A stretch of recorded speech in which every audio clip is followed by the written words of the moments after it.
I was at that cozy little dive bar downtown when I first bumped into Alex.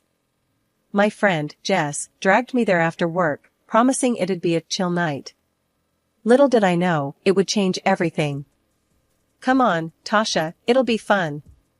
Plus, you need to get out more," Jess had insisted, her arm looped through mine as we navigated through the crowded space, filled with the hum of conversations and the occasional clink of glasses. I was scanning the room, taking in the mismatched furniture and dim lighting, when I accidentally collided with someone. "Watch where you're going," I blurted out, before even looking up. "Sorry about that," a deep, amused voice responded. It was Alex. His apology came with a grin that, despite my irritation, I found disarmingly charming. Jess, ever the social butterfly, jumped in. "Oh, hey Alex. Didn't know you hung out here too. This is my friend I've been telling you about." Alex extended his hand, still smiling. "Nice to meet you, I'm Alex. Seems like fate's got a funny way of introducing us." I shook his hand, feeling a weird mix of annoyance and curiosity. "I'm Tasha.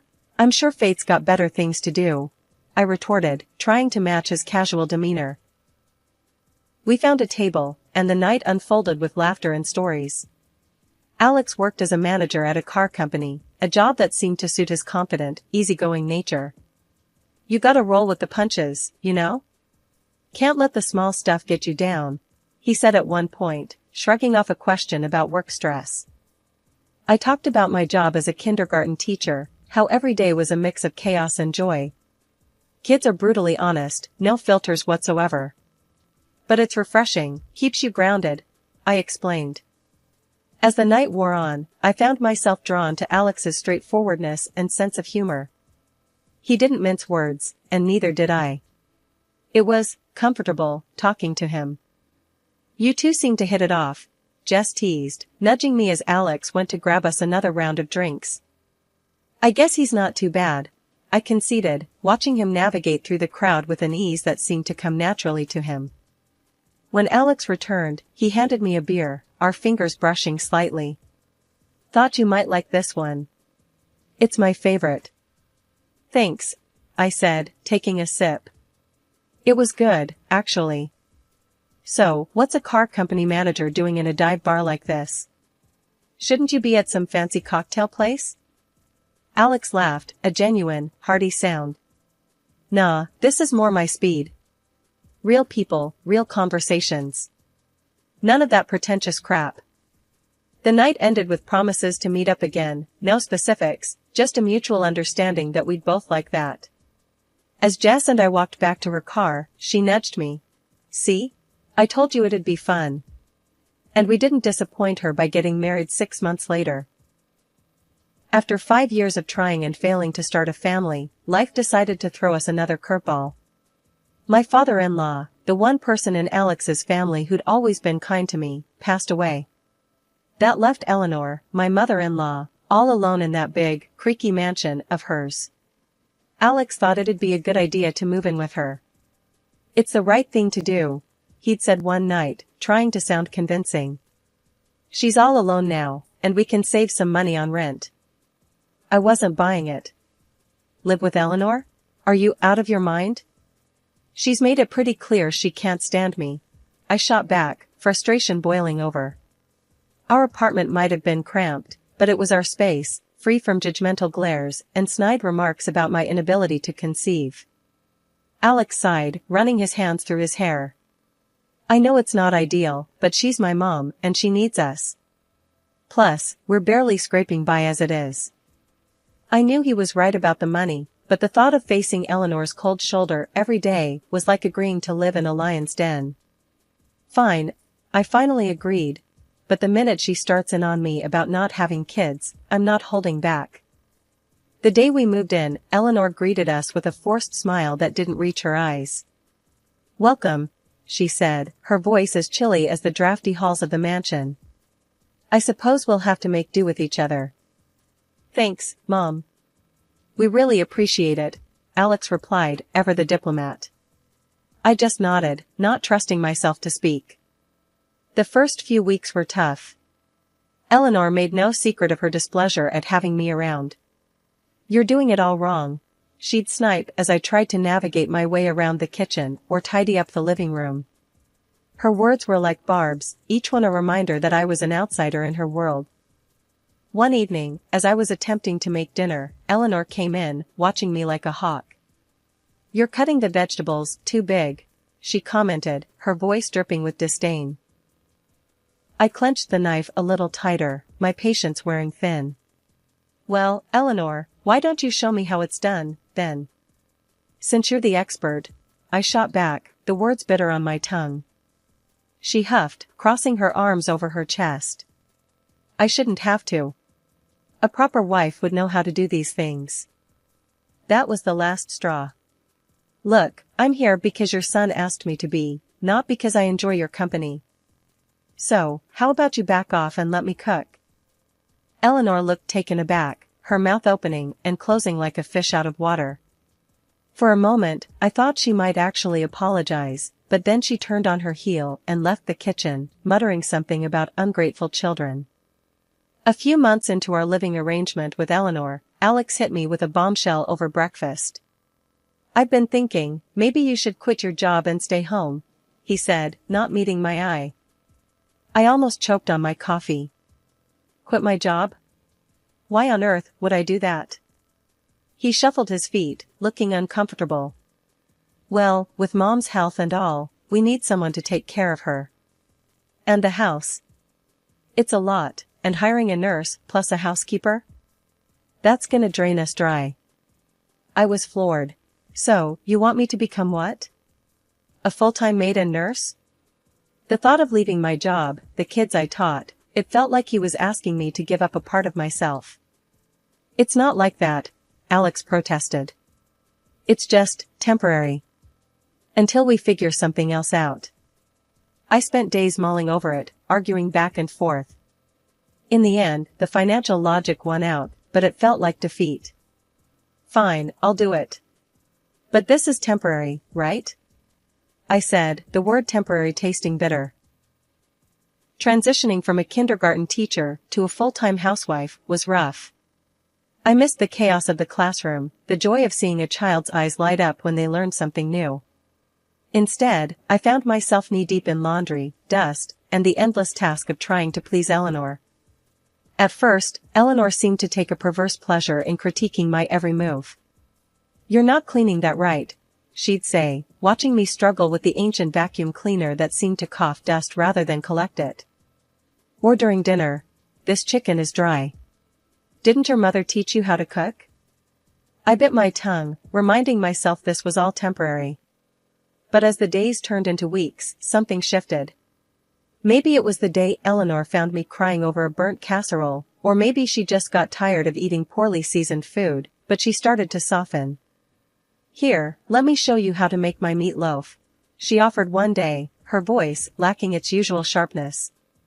Alex always loved it as a boy. Cooking with Eleanor was a revelation. Under her guidance, I started to actually enjoy it.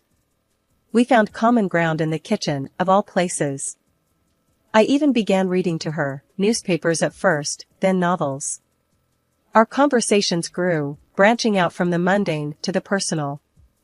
I learned about Alex as a child, about my father-in-law, about the history of the family I'd married into. I thought Alex would be pleased to see his mother and me getting along. Instead, he seemed more distant. "That's great," he'd say, barely looking up from his phone when I told him about Eleanor's stories from his childhood, or the new recipe we'd mastered together. It was like he was there, but not really. "Don't you care that your mom and I are finally getting along?" I asked him one night, frustration boiling over. He looked up, surprised. "Of course, I do. It's just, work's been crazy. You know how it is." But I didn't, not really. Our worlds were drifting apart, him with his late nights, and me with my days filled with cleaning, cooking, and caring for Eleanor. His detachment stung, a reminder of the gap that had opened up between us, a gap that no amount of housework or caregiving seemed able to bridge. As time went on, I couldn't help but notice Alex's behavior changing. He started coming home later and later, always saying work was to blame. "It's just slammed at the office," he'd tell me, barely looking up from his dinner. It wasn't just the late nights, though. He began sleeping in the spare room, claiming he didn't want to disturb me with his restless nights. Then there was Sarah, Alex's sister, who seemed to enjoy poking fun at me whenever she visited. "Nice place you've got here. Fits you perfectly, old and kinda sad," she'd say with a snicker, glancing around the mansion with disdain. Every time she showed up, it was like she had a sixth sense for when we were struggling the most. "Mum, I need some money," she'd demand, not even a hello. And like clockwork, Eleanor would open her purse, no questions asked. Eleanor's health was on a steady decline, and one day, it hit a new low. She couldn't even get herself into the bath. She called for Sarah, who was over at the time, but all she got was a cold shoulder. "I'm not here to bathe you, Mother." "Figure it out," Sarah snapped, before storming out. Hearing the hurt in Eleanor's voice as she cried broke something in me. I found her in her room, tears streaming down her face. "I'll help you," I said softly, putting aside the years of tension between us.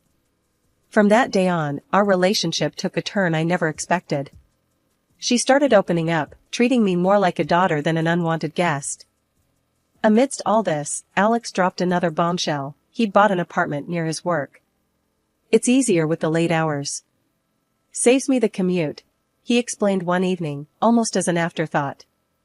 Curious, I asked to see it. "Can I visit? Just to see where you're staying?"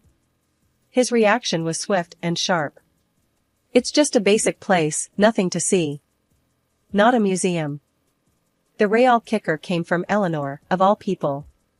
One quiet afternoon, she pulled me aside, her voice barely above a whisper. "He bought that apartment with my money. Put it in my name, too. Even the utility bills come out of my account." I was stunned. How had things gotten to this point? The man I gave up my career for was leading a double life funded by his mother. And here I was, caught in the middle of a family I was trying to fit into, now bound by secrets and lies. The mansion, once a symbol of decay and neglected history, began its transformation on a chilly morning that promised change. I had spent countless nights researching, planning, and dreaming. The thought of Sarah's mocking words spurred me on, igniting a fire within me to prove her wrong. I approached Eleanor with my proposal, armed with sketches and color swatches. "Eleanor, I've been thinking," I started, hesitating only for a moment. "The house, it's beautiful, but it could use some love. What do you say we give it a bit of a facelift?" Eleanor peered at me over her reading glasses, the corners of her mouth twitching. "You want to fix up this old place?" she asked, skepticism woven through her words. "Yes, I think it could really brighten things up. Make it feel more like a home again," I replied, my voice steadier than I felt. To my surprise, Eleanor warmed to the idea. "Well, I suppose it wouldn't hurt to freshen things up a bit. Lord knows it's been ages since anything new happened around here." Encouraged by her agreement, I threw myself into the work.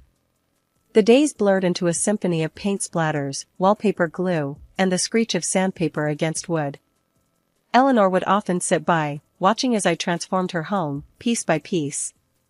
Sometimes, she'd even offer a tip or two, her tone softer, almost nostalgic. Back in my day, we would have chosen a more subdued color. "But I must admit, this brightness brings a certain life to the room," Eleanor commented one afternoon as I stepped back to admire the newly painted living room walls. Eleanor couldn't hide her delight. She started inviting her old friends over, showing off the renovations with a pride I hadn't seen in her before. "Look what my daughter has done," she'd boast, her arm around me. It was the first time she'd ever referred to me that way in public, and it warmed my heart. Alex, however, was less than pleased. On one of his rare visits from his apartment, he walked around the house with a frown, inspecting my handiwork like a disapproving inspector. "What have you done to my house?" he finally exploded, anger in his voice. "You think you can just take over?" Before I could respond, Eleanor intervened. "This is still my house, and I say it's never looked better." She's done what none of us bothered to do for years, she declared, her voice sharp, leaving no room for argument. Alex's anger faltered under his mother's gaze, and without another word, he turned and left, the echo of his departure hanging heavy in the air. In the silence that followed, Eleanor turned to me, her expression softening. Don't mind him. He doesn't understand. But I do. Thank you. The mansion's transformation was more than just a change of scenery, it was a rebirth, for the house and for us.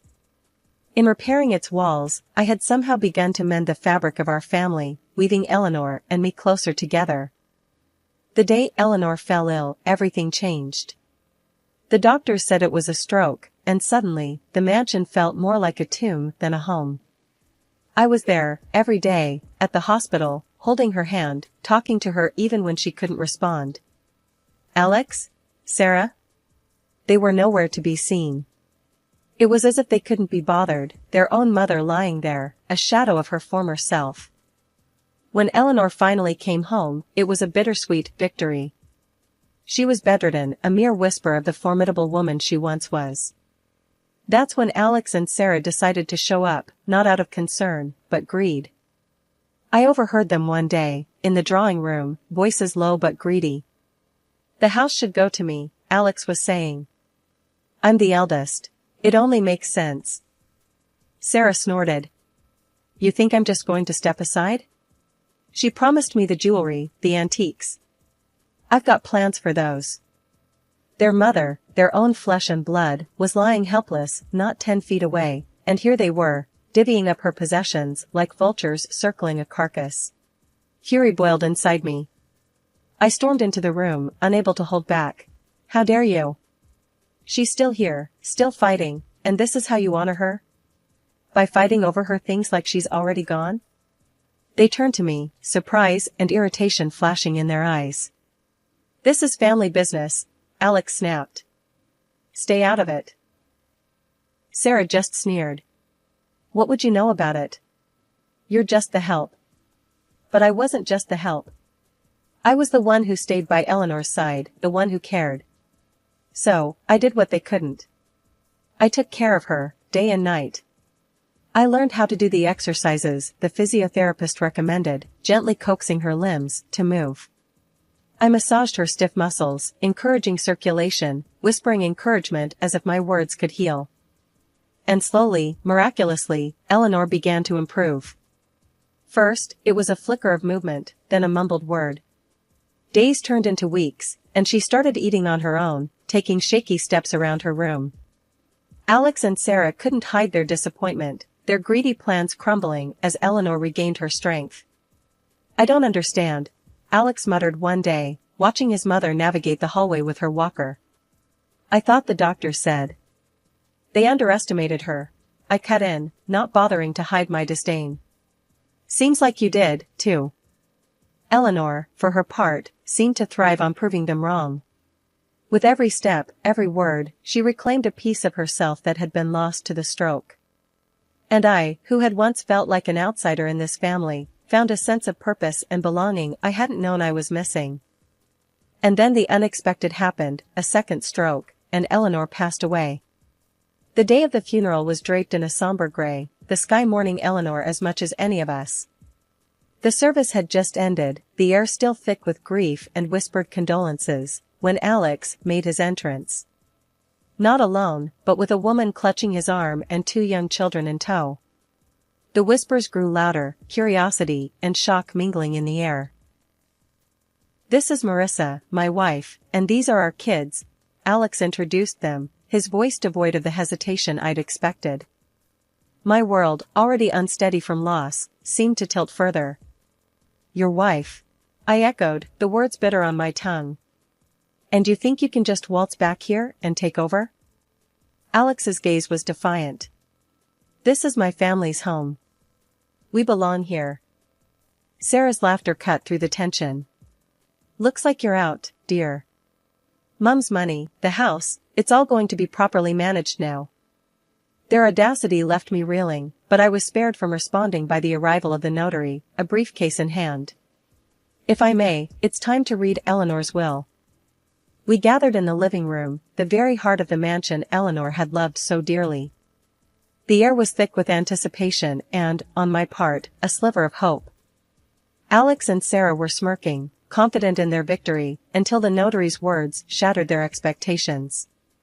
To my daughter-in-law, who has shown me more kindness and love than I could have ever expected, I leave my entire estate, including the mansion and all financial assets.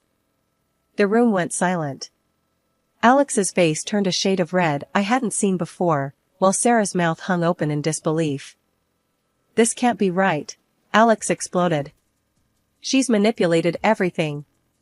Sarah chimed in, her voice shrill. "You're nothing but a con artist."